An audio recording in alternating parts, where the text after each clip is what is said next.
Ай, Косио, тук е твоя гонка и край.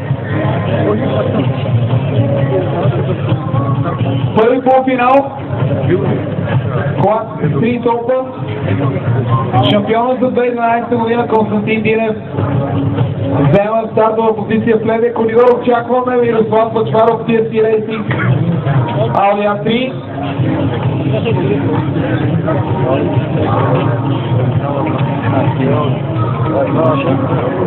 Тук нещата вече стават много сериозни.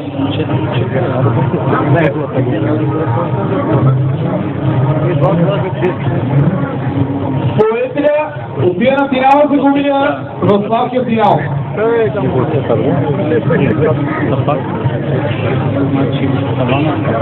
Значи да прави.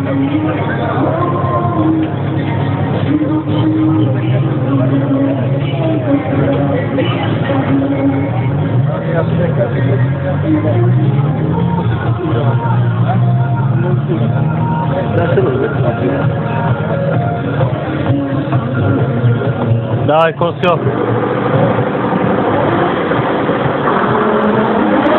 Ти можеш да ти!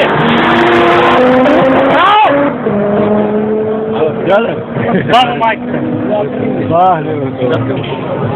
Чака го неми. Рекорд! Рекорд личен!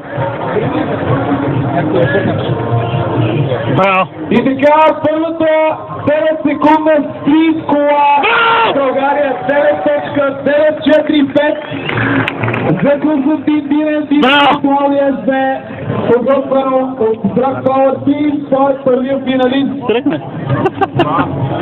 235 терминала, 60.1.6. Ела!